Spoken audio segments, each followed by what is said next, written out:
하나님의 말씀을 느헤미야서 6장에서 보시겠습니다.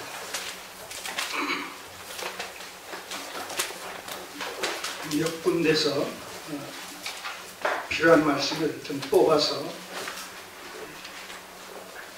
본문으로 살펴보도록 하겠습니다. 느헤미야서 6장 15절 16절의 말씀을 먼저 읽겠습니다. 느헤미야서 6장 15절 16절의 말씀입니다. 같이 읽겠습니다. 성 역사가 52일 만에 엘루월 25일에 끝남에 우리 모든 대적과 사면 이방 사람들이 이를 듣고 다 두려워하여 스스로 낙담하였으니 이는 이 역사를 우리 하나님이 이루신 것을 알미니라. 자, 성전 예루살렘 이 성읍 준공과 관련해서 그 옆에 7장 1절에서 4절까지의 말씀입니다. 7장 1절에서 4절까지의 말씀을 같이 읽겠습니다. 성이 건축됨에 문짝을 달고 문지기와 노래하는 자들과 레위 사람들을 세운 후에 레아우 하나니와 영문에 관한 하나냐로 함께 예루살렘을 다스리게 하였는데 하나냐는 미인이 충성되어 하나님을 경외함이 위에서 뛰어난 자라. 내가 저희에게 이르기를 해가 높이 뜨기 전에는 예루살렘 성문을 열지 말고 아직 하수할 때에 곧 문을 닫고 빗장을 지르며 또 예루살렘 거민으로 각각 안차를 따라 하수하되 자기 집 맞은편을 지키게 하라 하였노니 그 성은 방대하고 거민은 희소하여 가옥을 오히려 건축하지 못하였음이니라. 한 구절을 더 읽겠습니다. 11장 1, 2절입니다. 11장 1절과 2절의 말씀입니다. 같이 읽겠습니다. 백성의 두목들은 예루살렘에 머물렀고 그 남은 백성은 제비 뽑아 10분의 1은 거룩한 성 예루살렘에 와서 거하게 하고 그 구분은 다른 성읍에 거하게 하였으며 무릇 예루살렘에 거하기를 자원하는 자는 백성들이 위하여 복을 빌었느니라. 아멘. 기도드리겠습니다.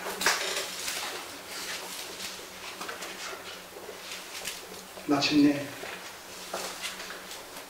하나님의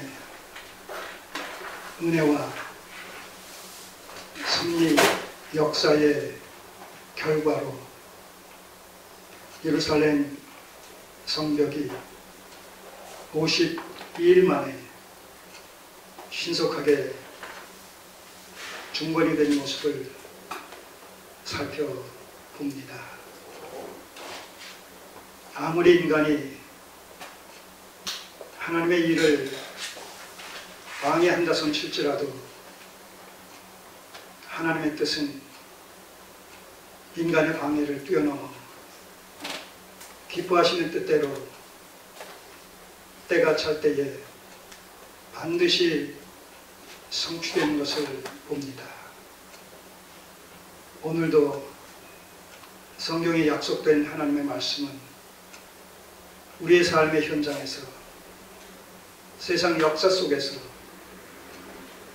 그것이 드러나든 드러나지 않든 하나님의 기뻐하시는 뜻을 쫓아 하나하나 정확하게 성취되고 있음을 우리가 미루어 짐작하며 확신하며 그것을 신앙으로 수납하게 됩니다. 예루살렘 성벽 중건 사건 속에 담긴 하나님의 그 의의를 오늘 말씀을 통해서 다시 한번 정리하게 하시고 그것이 오늘 현대를 살아가는 우리에게 어떤 의미가 있는지를 재해석해서 적용시킴으로 말미암아 오늘도 말씀을 통해 살아계신 하나님과 그 선하심과 인자하심과 크신 능력을 선수 체험하며 맛보는 은혜의 시간이 되게 하옵소서. 예수님의 이름으로 기도드립니다. 아멘. 예루살렘 성벽 중건과 백성 이주.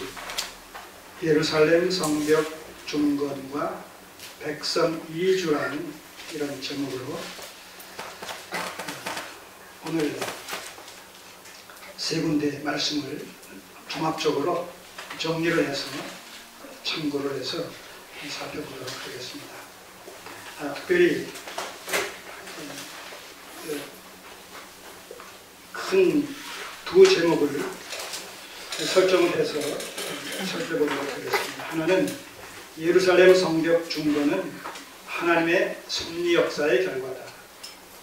예루살렘 성벽 중건은 하나님의 섭리 역사의 결과다 라는 이런 제목으로 살펴보겠고, 나머지 하나의 제목은 예루살렘 성벽 중건과 관련된 이사야 선지자의 예언. 예루살렘 성벽 중건과 관련된 특별히 이사야 선지자의 이 새언약 예언, 새언약의 예언이라는 제목으로 이사야서를 몇 구절 살펴보면서 예루살렘 성벽 중건이 한 200~300년 전에 이사야를 통해서 하나님께서 예언하신, 약속하신 그런 말씀들이 구체적으로 성취된 사건이다 라는 것을 염두에 두고 이사야가 예언했던 예언의 말씀을 살펴보는 그런 시간을 갖도록 하겠습니다. 자, 첫 번째 주제로 예루살렘 성벽 중건은 하나님의 섭리 역사의 결과다 라는 제목으로 먼저 살펴보도록 하겠습니다. 자, 오늘 이 6장 15절 16절을 보시면 성 역사가 52일 만에 엘루롤 25일, 엘루롤이라는 것은 유대 민간역으로 따지면 12월 달을 얘기합니다. 12월 25일에 끝나네. 자, 이 자료를 찾아보면 예루살렘, 당시 예루살렘 성벽의 그 둘레가 거의 그 6km 정도가 됐다고 합니다. 6km 이상이 됐다고 해요. 자, 그런 그 긴 성벽을 52일 만에, 그것도 끊임없는 적대 세력들의 방해 공작이 있었고, 또 우리가 지난주에 살펴봤듯이 이제 경제적인 불균형으로 말미암아 백성들 간에 내부적으로 불협화음이 또 고조되어지는 이런 안팎으로 어려움이 있는 이런 상황 속에서도 52일 만에 그 대역사가 맞춰질 수 있었다라는 것에 대해서 성경이 이렇게 얘기합니다. 16절에 우리 모든 대적과 사면 이방 사람들이 이를 듣고 다 두려워하여 스스로 낙담하였으니, 자기네들이 그렇게 집요하게 방해 공작을 폈음에도 불구하고 멸시하고 비웃고 조롱하고 또 기습작전을 펴서 공격을 하려고도 하고 또 온갖 모함을 통해서 겁을 주어서 진행을 막으려고도 하고 쓸 수 있는 모든 방법을 다 동원해서 적용을 시도했습니다만, 그러나 결과는 이제 중건에 낙성식을 하게 되는 이런 모습을 우리가 보게 되는데, 자, 그런 것을 통해서 그 이방 세력들이 이것은 사람의 힘반응으로 되어질 일이 아니다. 저들이 믿는 저들의 하나님의 도우심으로 말미암아 이 일이 이루어질 수밖에 없었다는 사실을 그들도 인정하지 않을 수가 없을 정도로 하나님의 그 개입과 간섭과 역사하심을 직간접적으로 확인하지 않을 수가 없었다는 것이죠. 그래서 저들도 이런 상황 앞에서 두려워하여 이제는 스스로 낙담하는, 포기할 수밖에 없는 이런 상황에 직면한 것을 기록하고 있습니다. 그리고 그 이유가 뭐냐라고 했을 때 이는 이 역사를 우리 하나님이 이루신 것을 알미니라. 하나님께서 주권적으로 그 당시에 역사에 개입하셔서 하나님이 기뻐하시는 뜻 가운데 이미 과거에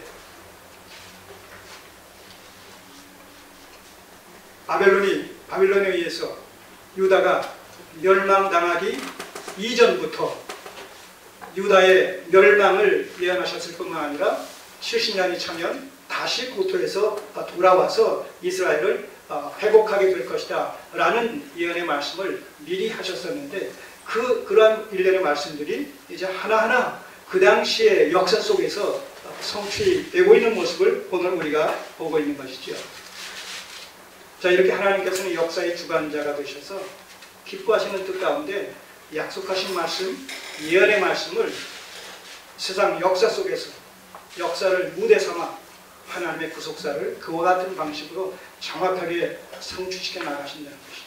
우리는 그런 사실들을 실제적으로 에스라서와 느헤미야서를 통해서 살펴보고 있지 않습니까? 다시 말해서 하나님께서 그 시대의 역사에 개입하셔서 그 시대의 왕들을 사용하셔서 도구로 사용하셔서 포로 귀환과 성전 건축과 그리고 예루살렘 성벽까지도 중건하는 일에 하나님께서 보이지 않는 손으로 섭리 역사하신 사실들을 우리가 알고 있지 않습니까?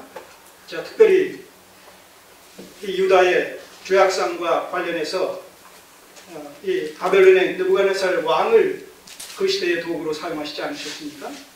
그러나 그 시대가 지나간 후에 이제 페르시아가 바사가 바벨론 지역을 관장하고 있을 때에 하나님께서는 이 바사의 왕들을 사용하셔서 하나님께서 예언하신 약속하신 말씀들을 성취시켜 나가신 모습을 우리가 살펴봤습니다.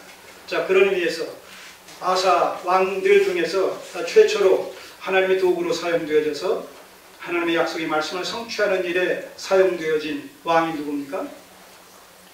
고레스 왕 아닙니까? 고레스 왕.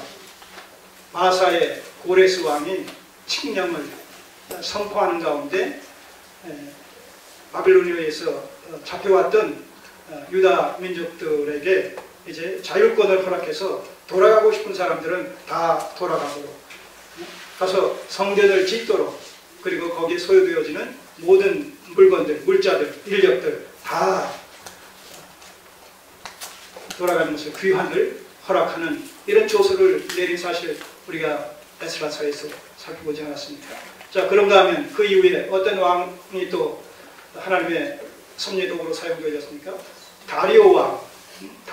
그런가 하면 가장 근래에는 누구예요? 아닥사스다 왕. 아닥사스다 왕. 자, 이런 왕들에 대해서 우리가 다 살펴보지 않았습니까?